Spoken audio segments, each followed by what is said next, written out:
Get this and get it straight. Crime is a sucker's road. Those who travel it wind up in the gutter, the prison, or the grave. There's no other end. But they never learn. From the pen of Raymond Chandler, outstanding author of crime fiction, comes his most famous character in The Adventures of Philip Marlowe.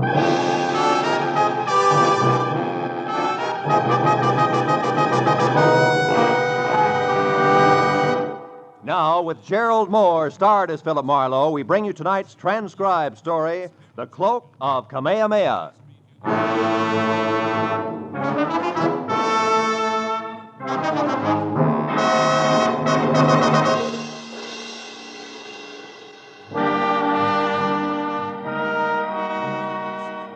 A message that was delivered by a repulsively wide-awake boy missing a tooth front row center.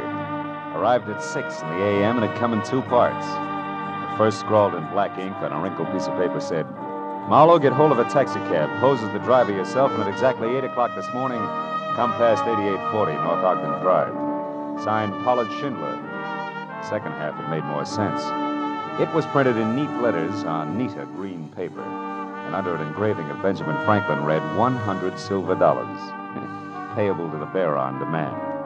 So at exactly 8 o'clock, I was behind the wheel of a hired cab, leather jacket, peak cap, toothpick, and all, and within hay taxi distance of number 8840.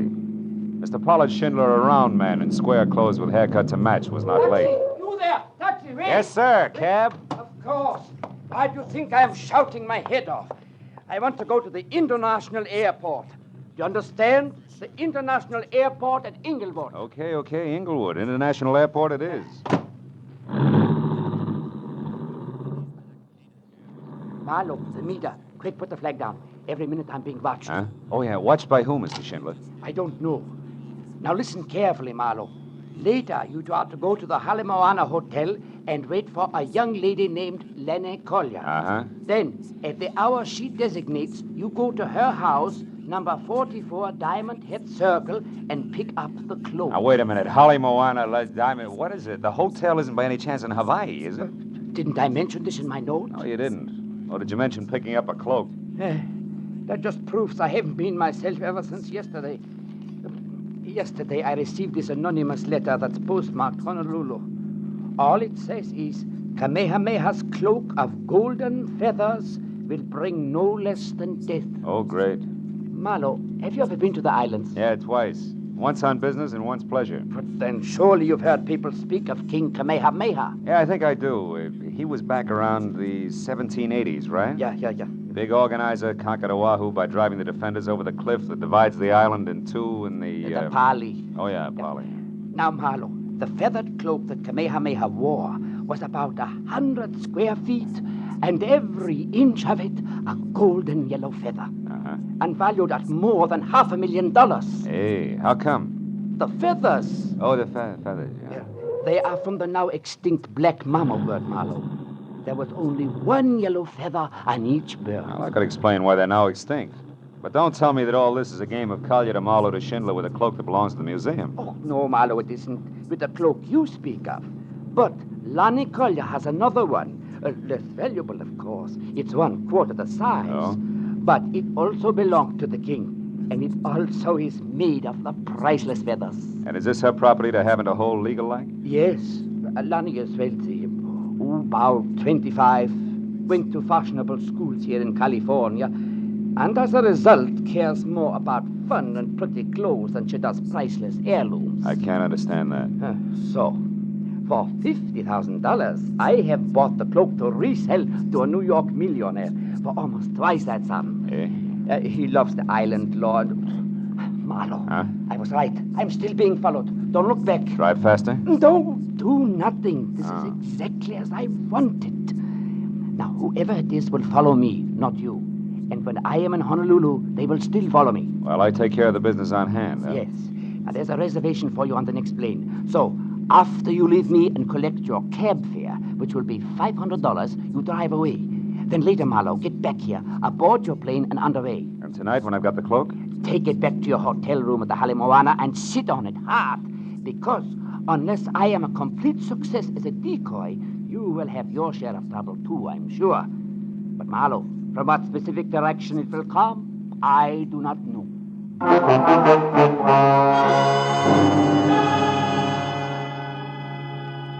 got the $500 to cover expenses for my Honolulu trip and was told to keep the change. Back in my apartment, I packed, got another cab, said International Airport, Inglewood, and settled back to think about the crossroads of the Pacific. There I was wrong, because in the next minute and those that followed, everything was done the hard way. First, we ran out of gas, then got tied up in a traffic jam, and after that got stopped for speeding. All of which added up to me at the airport just in time to watch my plane take off without me.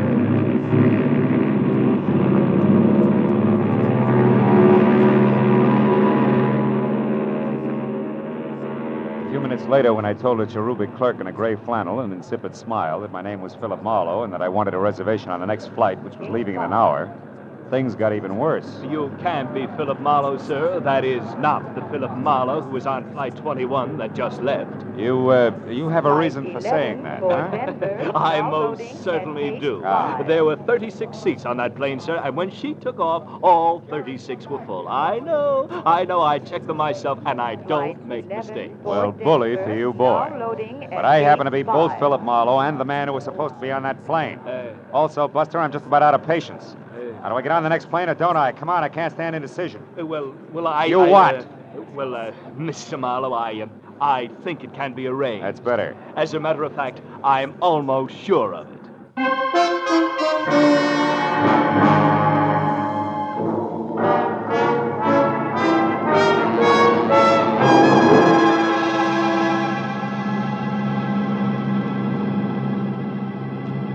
An hour later, the last of California had slipped over the horizon, and there was only clear sky ahead. Oh, I began to relax. My mind drifted pleasantly. Frosted Hawaiian punches, warm white beaches, and lovely hula hands.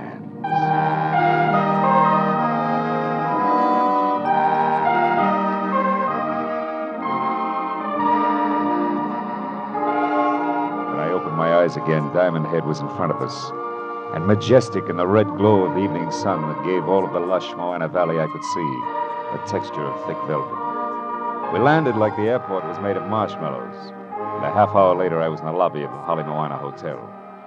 It was cushioned rattan and Philippine mahogany over cool tile, and everywhere laughing, sunburned people wearing anything from Catalina swimsuits to prefabricated hula skirts.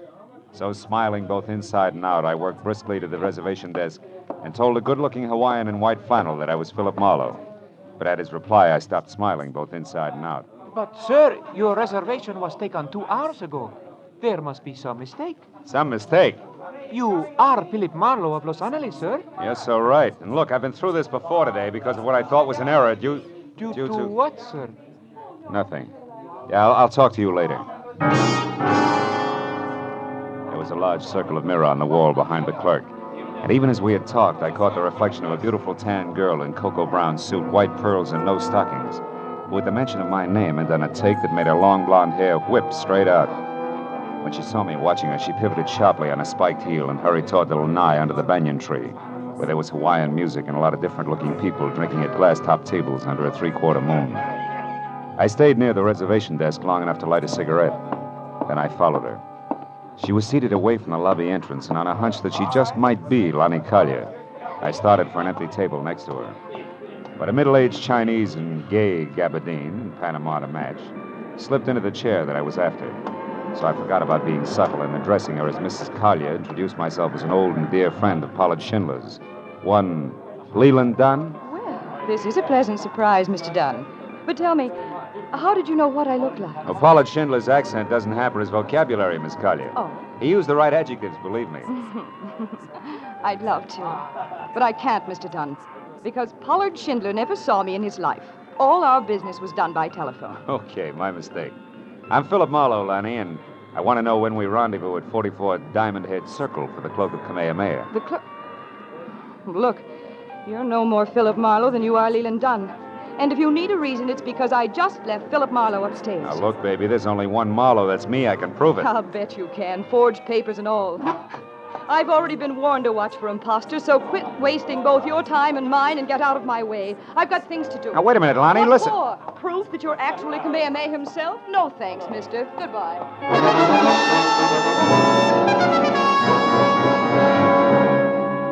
had two clues.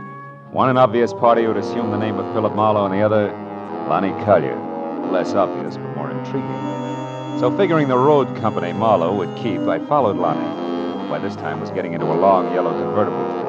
Before I got to her, she lurched from the curb, so I ran across the street to what I thought was a taxi. But I was wrong, because it turned out to be a chauffeured limousine and being helped in by a small, swarthy item of dubious lineage in a wrinkled cotton uniform was the Chinese in gay gabardine and Panama to match, who had been sitting near us on the lanai. What counted more was that he obviously sensed my problem. You wish to follow the girl, sir? Yeah, you know, it's a lover's spat. You know what I mean. I think so. Jola, quickly. Yes, sir.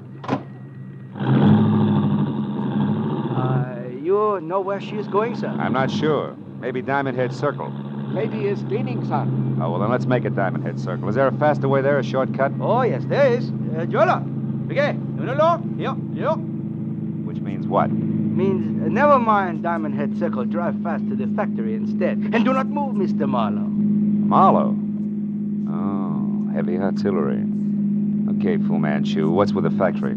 You out of the way until the cloak of Kamehameha is mine. Which won't work, believe it or not, clever one. There's another Philip Marlowe who at the moment is a lot closer to that collection of fancy feathers than either of us. You lie. A stupid bid for freedom. A bid that will not get you any... Yola! That truck! Look out!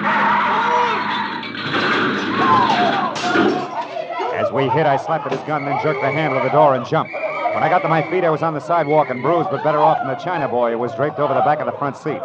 A crowd that included a towering Hawaiian policeman who promptly told mine host to shut up gathered in a hurry, so I ran for a cab, gave the driver $10, the address I wanted, and took off.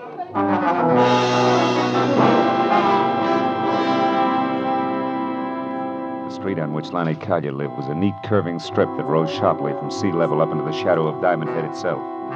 And we were there in less than 10 minutes. Finding number 44 was something else. And another 30 minutes disappeared before we finally parked away from the place, which was glass and Kona wood, tucked deep behind a thick grove of date palms. I told the driver to back down the hill without using his motor. Then I slipped into the grounds and carefully moved toward the house, until what I thought was the trunk of another palm stepped into my path, fast. Stop where you are. At the top, which was over 6.5 feet, there was a shock of flaming red hair. The whole frame was half covered in dirty yellow shirt, once upon a time white ducks and battered brown sandals. Who are you? Someone with an appointment to see Miss Collier. Why? You belong to this place? Yes, and this place belongs to me as well. All of it, Miss Collier included. She's mine to protect, you understand that? Malahini. Malawitch? Malahini, greenhorn tourist, a kind that I hate.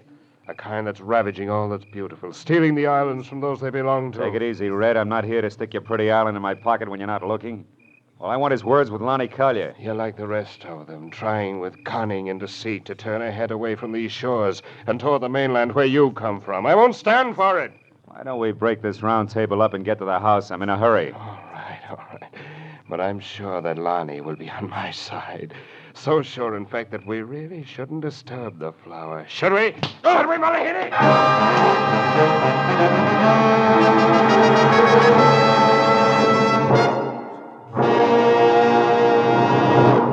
In just a moment, the second act of Philip Marlowe. But first, this Wednesday night, Fred Allan will be Bing Crosby's special guest on Der Bingle's CBS half hour of laughter and music. Earlier this Wednesday, the winner of the $1,000 prize in the Dr. Christian Prize contest will also be announced by Gene Herschel, star of CBS's Dr. Christian Show. And don't forget that Groucho Marx and Burns and Allen will also be here on most of these same CBS stations this Wednesday. Now with our star, Gerlad Mohr, the second act of Philip Marlowe, and tonight's story, The Cloak of Kamehameha.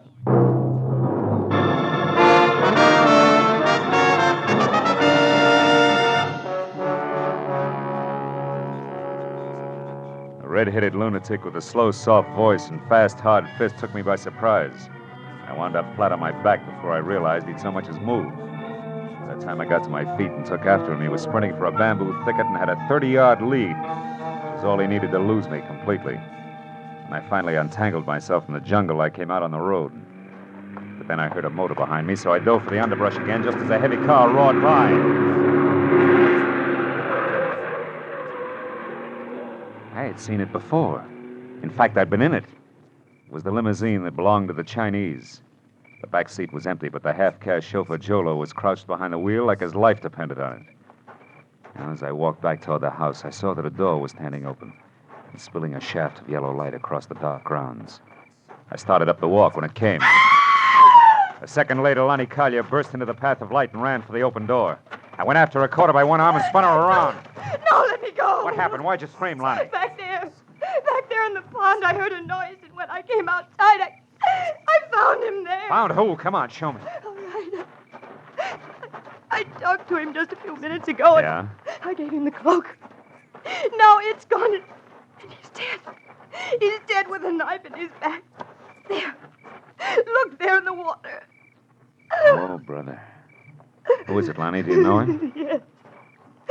Yes, that's Philip Marlowe. The skin on my neck crawled as Lonnie tagged the thing in the lily pond with my name.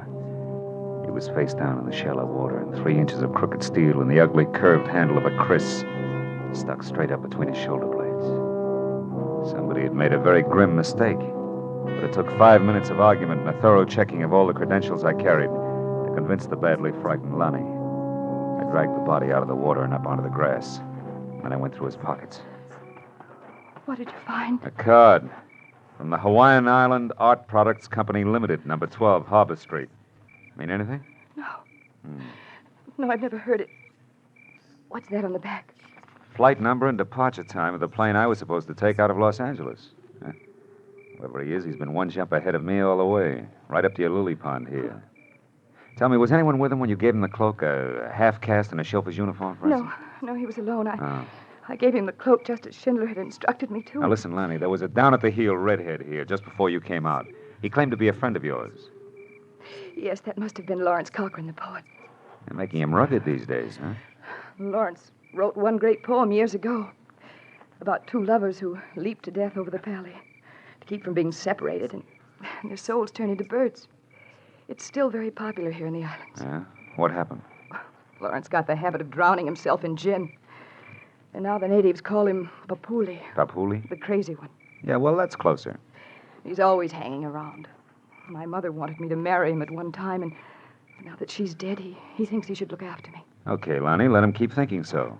What do you mean? I mean, you can use a good watchdog right now. Oh. So when Cochran comes back, make him park on your doorstep. You stay inside and be careful. And with guys named Philip Marlowe getting knives in their backs, I've got a few things to do myself, but fast. All right.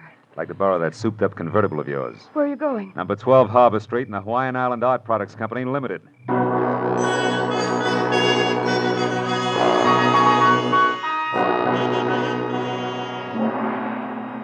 Harbor Street was a narrow, twisting alley 2 blocks below King Street. A social sargasso where the derelicts of the Pacific quietly foundered in dives, built into damp crevices between warehouses.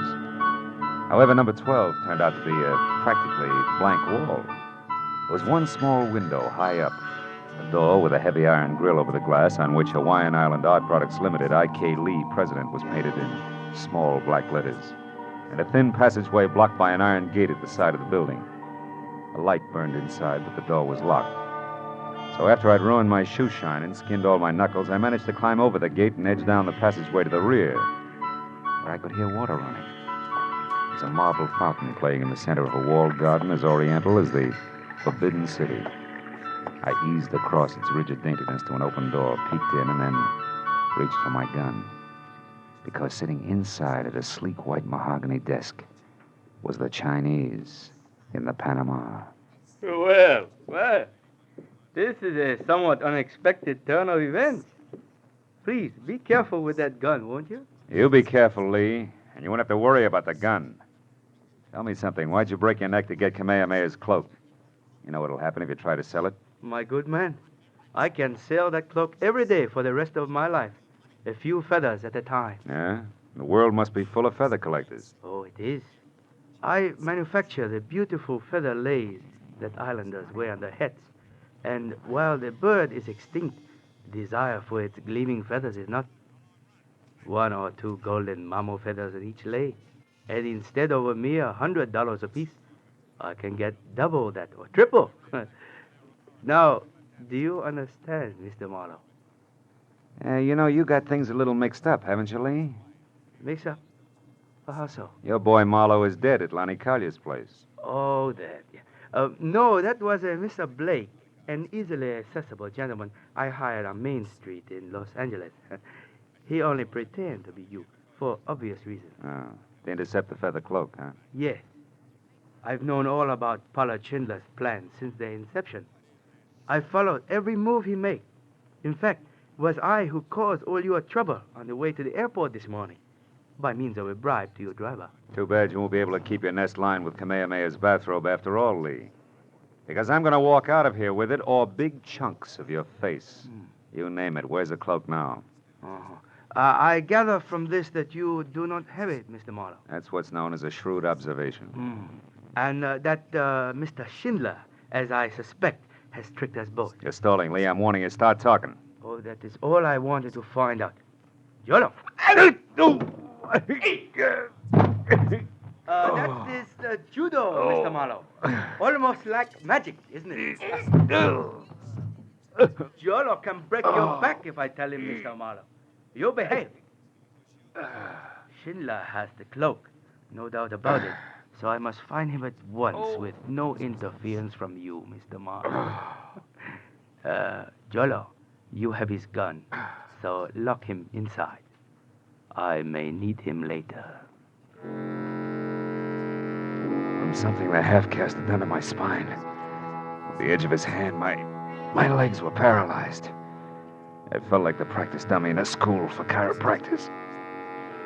Every joint in my body ached when I moved. So I didn't move until the feeling oozed back into my legs. Then I wobbled to my feet and looked around. There was a small, high window I'd seen from the street. A heavy chair, a desk with a lamp, and something like a picture framed in bamboo on the wall. I glanced at it and then looked back. Kept looking hard for a long, long time until I finally realized what it meant. The answer to the whole thing was contained in that bamboo frame. I had to get out and get out fast. I unplugged the lamp, plastered my back against the wall next to the door, and tapped on the lampshade to intrigue Jolo into coming in. It worked. When the knob turned slowly, I threw the lamp up at the window. The crash brought the door open with a jerk, and the jerk stepped in with my gun in his hand. What's going on here, Mr. Marlowe? Where are you? Answer. Right here, Jolo. Now get up. I got some magic to show you. A trick I learned in Kansas called the haymaker. I ran down the hall to the street door and out to the car. There was no traffic problem at that hour, so I jammed the gas pedal to the floor and held it there right through the heart of Honolulu and up the twisting road that led to the mountains back of the city. The echoing roar of the motor as it tunneled through the forest lining the road was finally replaced by another roar. Wind. The unending gale that shrieks through a precipitous pass 3,000 feet above the city. The Polly. I swung the car to the side of the road and ran the rest of the way, out to where the rocks rose to a knife edge that dropped a sheer 1,000 feet to the valley floor. Then I spotted them. Lonnie lying at the cliff's edge and standing over her, his red hair ripped by the wind, was the mad island poet. Drunk as a lord and flapping around his shoulders like a pair of huge gold wings was the cloak of Kamehameha. No, don't weep, my love. I offer you the freedom of the bird. Come, Lonnie. No, let me go, Lawrence. You're mad. No, Lonnie, you're the mad one. To think you could sell your treasures and leave the islands. No. Your destiny is here. No, stop it. Stop it, you murderous lunatic. I tried to warn Schindler, but the fool kept on. So I killed his courier, the man you gave the cloak to. And I'd kill 1,000 times again to keep you here with me. No. You belong to the islands, Lonnie, like this cloak and I. We must never leave. Come, it'll all be over soon, and our souls will turn to birds and live forever in this paradise. Cochran, stop! Marlowe, help me. Stay back! Don't interfere! Duck, Lonnie!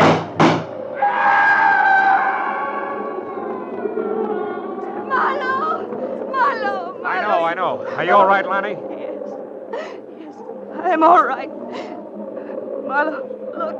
The cloak. Yes. Cochran must have lost it as he fell. And the wind brought it back to me. Oh, it's strange, Marlowe, but I don't want to touch it ever again. I know what you mean. I'll carry it. Come on, Lonnie, let's get out of here.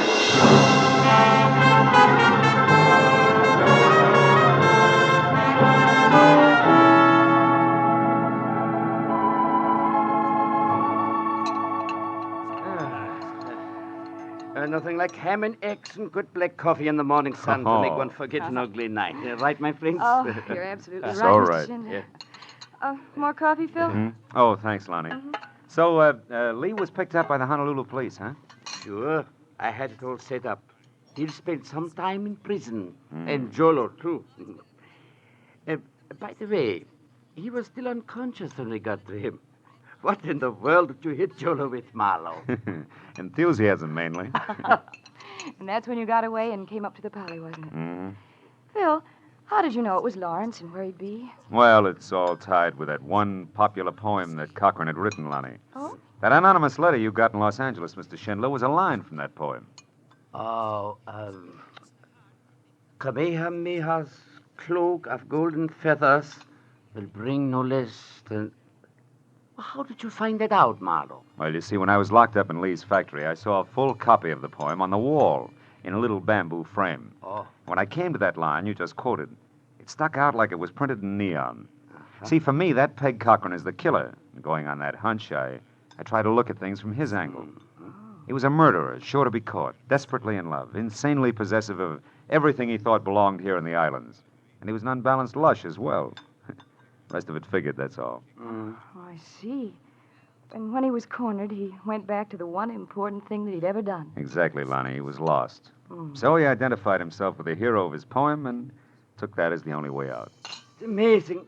Yeah, truly an amazing thing. Yeah, it's a terrible thing, too, Mr. Schindler. Well, we all got what we went after, didn't we? Each of us. Even Lawrence Cochran.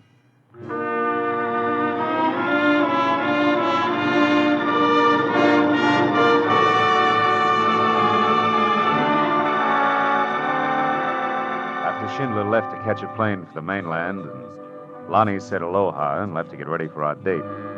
I sat on the lanai of the hotel and watched the sweep of the Pacific from Diamond Head to the hills across the harbor, from the white sand of Waikiki to the green shallows over the reef, to the purple depths beyond. As a warm wind whispered through the palms, from somewhere I heard the soft strum of the ukulele.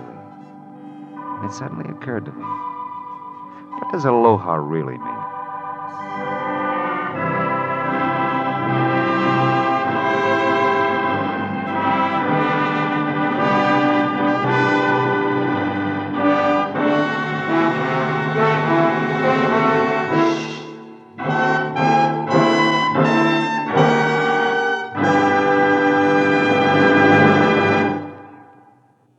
The Adventures of Philip Marlowe, bringing you Raymond Chandler's most famous character, star Gerlad Mohr, are produced and directed by Norman Macdonnell and are written for radio by Robert Mitchell and Gene Levitt. Featured in tonight's transcribed cast were Wilms Herbert, Lynn Allan, Jack Crucian, Dan O'Herlihy, Byron Kane, and Peter Leeds. The special music is composed and conducted by Richard Arant. Be sure and be with us again next week when Philip Marlowe says... This time a dead witness, a $100,000 bribe, the eyes of a beautiful dreamer, and a corpse in a tool bin. We're all tied tight to the same thing. A fox's tail.